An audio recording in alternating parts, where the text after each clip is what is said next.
guys, it's me. I'm back and I am going to address today the people that say that this generation is coming up with too many labels for everything.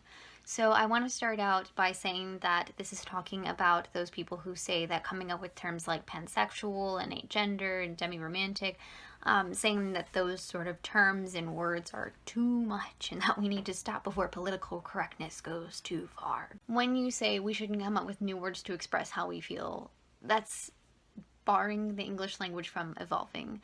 I'm not sure if you knew this, but language is constantly evolving, especially now that we are exploring the human experience through sexuality and gender and emotions and, everything like that. The human, experience helps language to evolve and be more concise and precise. So coming up with these newfangled words isn't too much. It is just the natural, evolution of language with new awareness of new information. Like when we came up with computers, we had to come up with the word computer, motherboard, mouse, keyboard. Like all these words were created because we suddenly had this new information about this new thing. It's the same thing with gender and sexuality. Like saying, okay, there's a whole bunch of people that don't experience sexual attraction to anyone at all. And instead of saying, well, we just leave it, whatever, we came up with a word, asexual, and there's a whole community around it now, and it's a new definition that has a lot of experiences, and it has a community behind it. Why would we not create new words to express the new information that we have, about people that feel a certain way? As the English language evolves, or at least as the human experience evolves, the English language needs to evolve with it. I can only speak for English though, as I don't fluently speak any other languages, so I don't know how they're evolving, if they are, so I just wanted to speak for English specifically. We're coming up with all of these new words to describe how we feel, and it's amazing.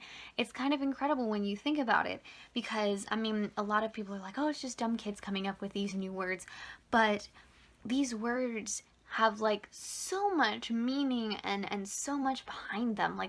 Even a word, like fleek, there's so much behind it when you think about it.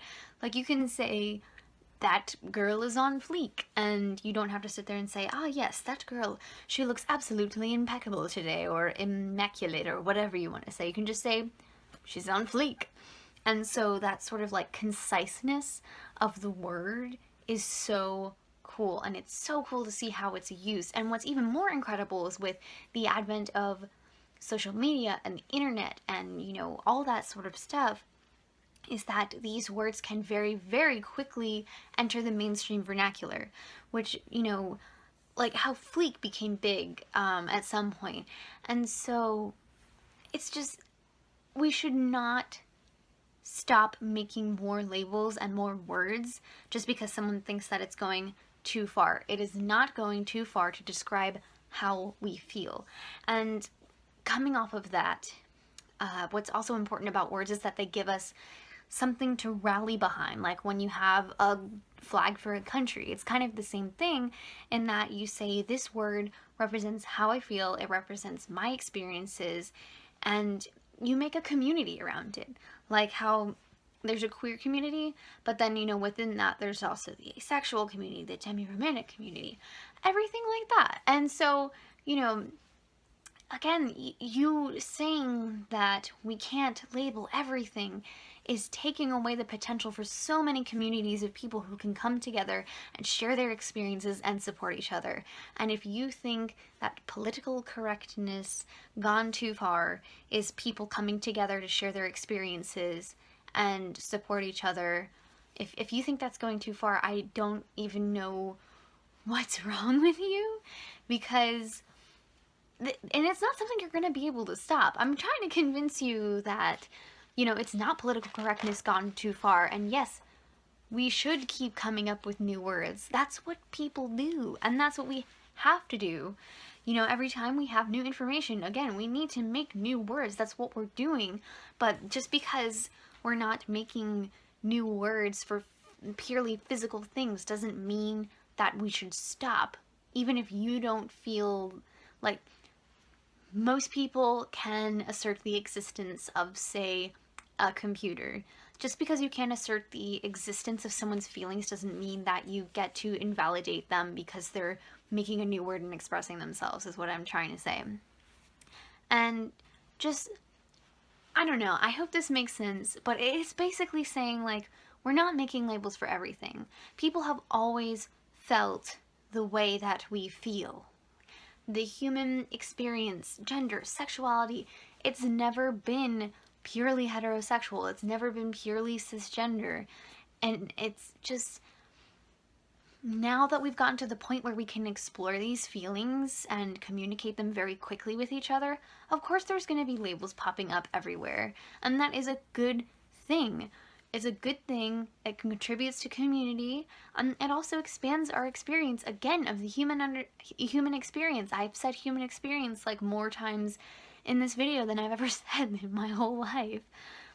But just, if you think that we should stop making new labels because it bothers you, I have some news for you, and that news is that most people don't really care about your thoughts on that. So if you get annoyed every time we go, actually, we all feel this way, so we're going to come up with a word for this. If you get annoyed every time that happens, too bad. It's going to keep happening. We're going to keep exploring our sexualities and our gender identities, and we're going to explore the difference between being neurotypical and not. And I don't really care if you don't like the fact that we're coming up with new labels. It's too bad, basically. Yeah, this video was really rambling, and I'm like, voice out of breath for some reason. I have no idea why. If you guys like this video, it was so ranty and rambling. I'm so tired right now. It's so late. Go ahead and like, comment, subscribe. I am like out of video ideas. If you have any recommendations, you should tell me, because I don't even know what I'm doing anymore in regards to this channel. So if you have any suggestions, that would be awesome. Bye!